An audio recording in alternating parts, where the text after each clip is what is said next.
ఇక శనార్థి తెలంగాణ పత్రికలో ఉన్నటువంటి వార్తలు చూద్దాం. టార్గెట్ ఇన్వెస్ట్మెంట్స్ తెలంగాణకు పెట్టుబడులు తీసుకొచ్చేందుకు దావోస్లో CM Revanth Reddy tour. World economic forum సదస్సు సరైన వేదిక. పారిశ్రామిక దిగ్గజాలను కలవనున్న తెలంగాణ బృందం 3 రోజుల పాటు దావోస్లోనే సీఎం రేవంత్ టీము కలిసి వచ్చే ఏ అవకాశాన్ని వదులుకోబోము. ఇప్పటికే ముందుకొచ్చిన పలు కంపెనీలు త్వరలోనే ఎంఓఈలకు అవకాశం. తెలంగాణ రాష్ట్రానికి భారీ పెట్టుబడులు రాబట్టడం కోసమే లక్ష్యంగా తెలంగాణ ముఖ్యమంత్రి యనమల రేవంత్ రెడ్డి దావోస్లో పర్యటిస్తున్నారు. 10 ఏళ్లుగా తెలంగాణ రాష్ట్రం క్షేత్రస్థాయిలో ఘోరంగా వెనుకబడింది. గత 10 ఏళ్ల కాలంలో పేరుకు పెద్ద పెద్ద కంపెనీల పెట్టుబడులు అనే ప్రకటనలు కల్పించిన ఆ కంపెనీలు ఎక్కడ ప్రారంభమయ్యాయో, అసలు ఎన్ని కంపెనీలు వచ్చాయి, ఎంత పెట్టుబడులు పెట్టాయి, చిదంబర రహస్యం అనే చెప్పాలి. ఇలాంటి పరిస్థితుల్లో దావోస్లో జరుగుతున్న వరల్డ్ ఎకనామిక్ ఫోరం వార్షిక సదస్సు తెలంగాణ ప్రాంతానికి అంది వచ్చిన చక్కటి అవకాశం అనే చెప్పాలి. దానికి తగ్గట్టుగానే సీఎం రేవంత్ రెడ్డి తన టీంతో దావోస్లో పక్కా ప్రణాళికతో ముందుకు సాగుతుండడం గమనార్హం. ఇక నిజానికి గతంలో దావోస్ పర్యటనలకు మంత్రి కేటీఆర్ సారథ్యంలో అధికారుల బృందం వెళ్లేది. కానీ ఏనాడు అక్కడ ఏం ఎంఓఈలు జరిగాయి, ఎన్ని కొత్త కంపెనీలు, ఎన్ని వేల కోట్ల పెట్టుబడులు అన్న లెక్కలు ఆ దేవుడికే తెలియాలి.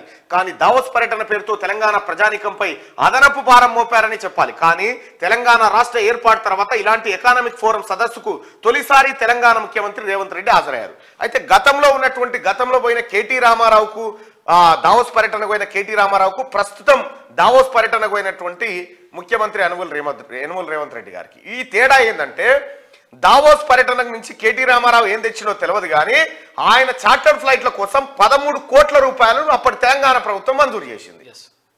13 కోట్ల రూపాయలు కాలు తిరిగేతందుకు 13 కోట్లు. ఓ టూర్కు పోయినట్టే ఉంటుంది మనకి కాకపోతే కేటీ రామారావుకు. అది తెచ్చింది లేదు, లోట పీస్ లేదు. వీడికి ఎవరైనా కంపెనీ పెడతందుకు వస్తే నాకెంత నీకెంత అంతే భూమి ఇస్తా. నేను గాయాల చెప్పలేవు. ఒక ఆయన 50 ఎకరాల భూమి, ఒక ఆయన అడిగింది 5 ఎకరాలు.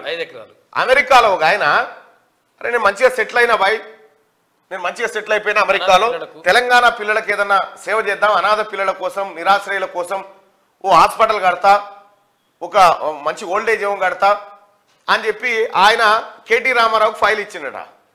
ఫైల్ ఇవ్వగానే కేటీ రామారావు దగ్గర నుంచి ఇంకొక ఆయన బినామీ తీసుకొని, ఎంత కావాలి మీకు అంటే 5 ఎకరాలు కావాలన్నట.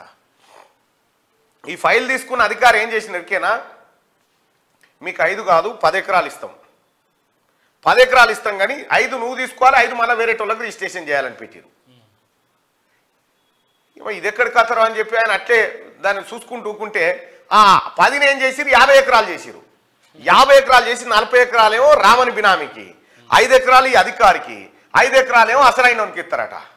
ఇక ఈ లంగ కథలన్నీ చూసి మీరొద్దు, మీ కథొద్దురని ఆయన పొర్రి అని ఇలాగొట్టారు. ఇగో ఈ రకంగా ఎన్ఆర్ఐలను కూడా భయపెట్టిరు అప్పట్లో కేటీ రామారావు గ్యాంగ్ అంతా. ఇది అవద్దమ్మా కేటీ రామారావు నీ అంతరాత్మ సాక్షికి తెలిసి జరిగిందనే విషయం. ఎందుకంటే బాధితుడే అనేక మార్లు నాతో పాలు పంచుకున్న పరిస్థితి.